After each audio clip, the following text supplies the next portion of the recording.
I have been involved in understanding the principles of behavior modification for many years.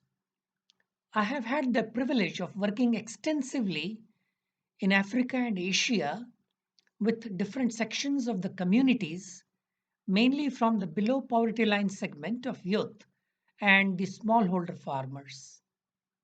As is well established, due to lack of education and emotion taking precedence over logic and the inborn natural resistance and a generally cynical attitude towards any interventions that challenge the status quo,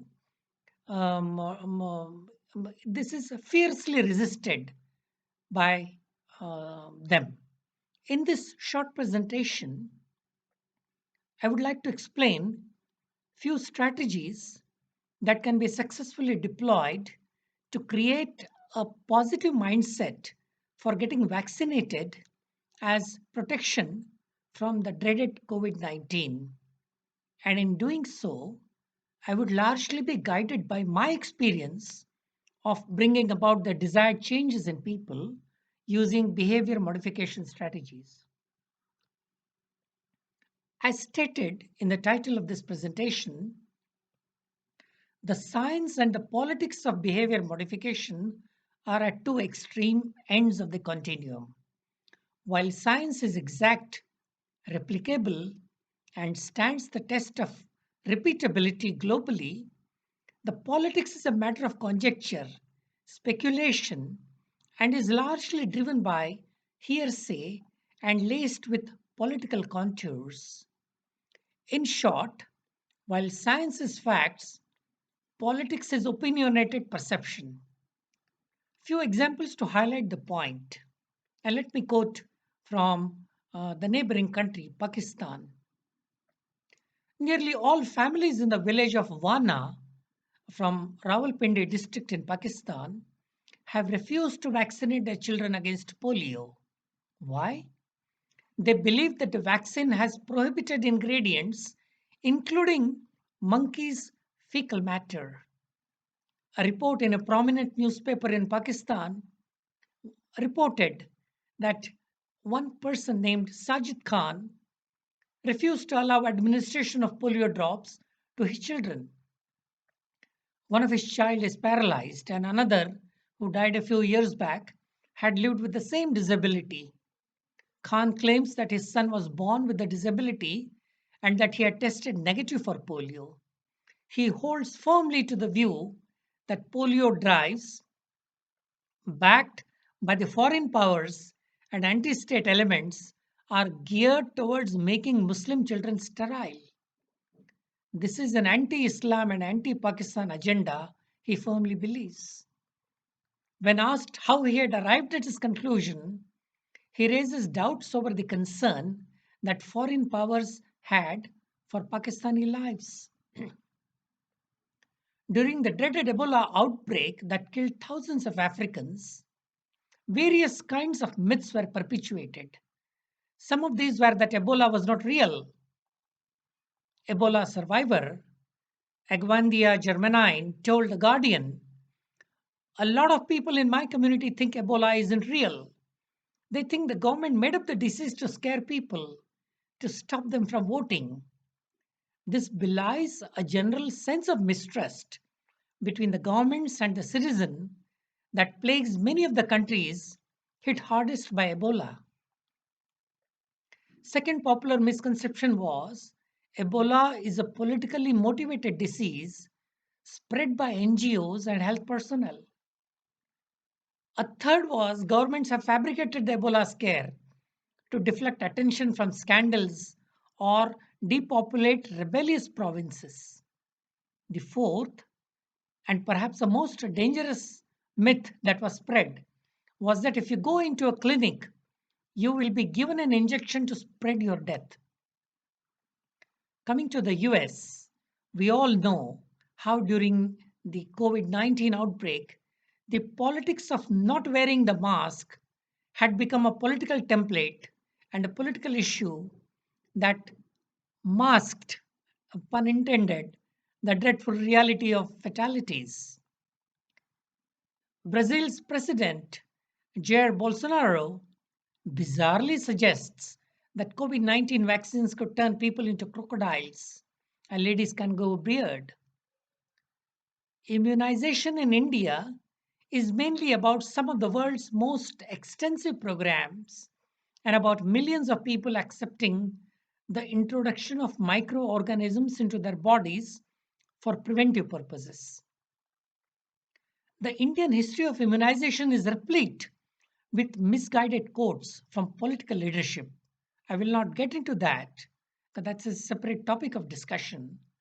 While articulate opposition represents the exception and has largely been an elite phenomenon, it points to at least two important tensions in modern Indian society between universal science and cultural distinctiveness, and between international intervention and the so called idea of national integrity. Have you not heard the argument that as Indians, we have natural immunity and we do not need any kind of vaccination? Now, coming to India, we have a situation where any move, howsoever logical and useful it is, it gets politicized in no time by the opposition. Bipartisanship is a forgotten lexicon in Indian political um, establishment. If the government forces compulsory vaccination, it will immediately give rise to various stories about the ill effects of the vaccination. Um, while the majority will be left bewildered and confused. It is here that we need to seriously think out a logical, cohesive, well thought out strategy of vaccination that meets the approval of majority population. In my view, this is essentially a domain of behavior economics and behavior modification. So now I come to some possible suggestions to resolve the concern based on my experience.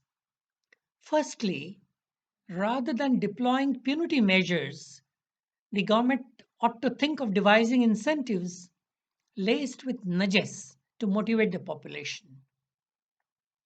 Punitive measures give rise to dissatisfaction and dissent, and the discontent may spread like wildfire. We know that India has a population bulge issue, but when the late Indira Gandhi, our prime minister, former prime minister, her son, the late Sanjay Gandhi, initiated the compulsory sterilization in the old Delhi area, that resulted in the downfall of Indira Gandhi's government. I recommend family incentive rewards used alone or in combination with additional interventions to increase vaccination rates in children and adults. Family incentive rewards are used to motivate people to obtain recommended vaccinations.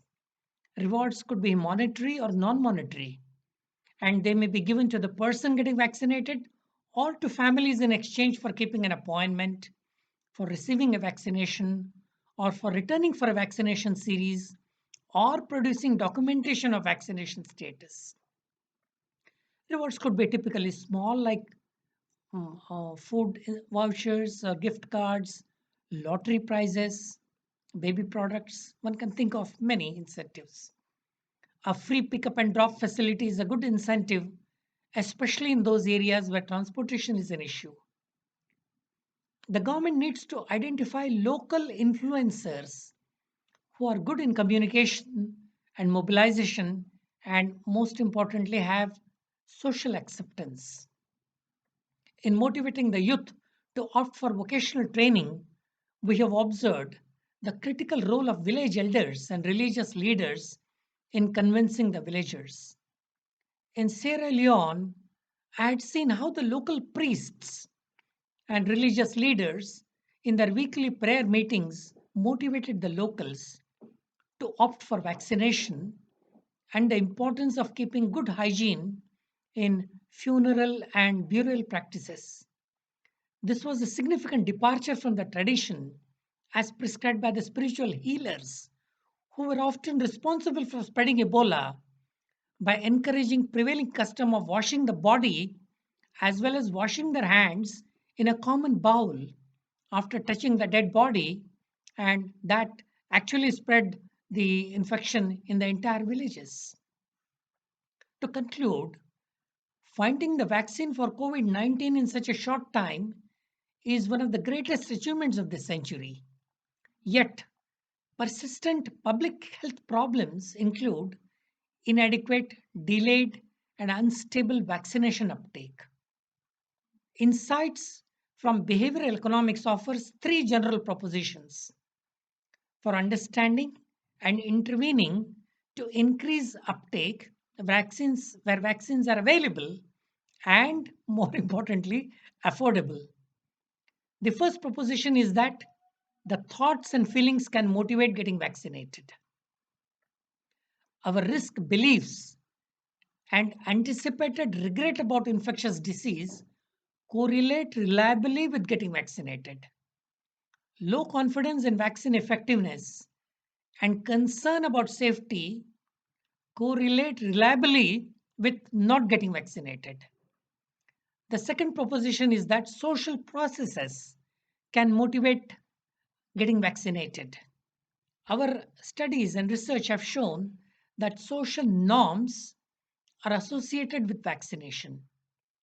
Positive messages coupled with thoughtful incentives, some of which I mentioned above, increase vaccination uptake. The third proposition is that interventions can facilitate vaccination directly by leveraging but not trying to change what people think and feel. To increase vaccine uptake, these interventions built on existing favorable intentions by facilitating action through reminders, prompts, and primes, and reducing barriers through logistics and healthy defaults using some of the nudge principles. These interventions can create a favorable climate resulting in desired behavior. So, these are some of my reflections based on my experience of working with below poverty line youth in India, Bangladesh, and many, many countries in Africa.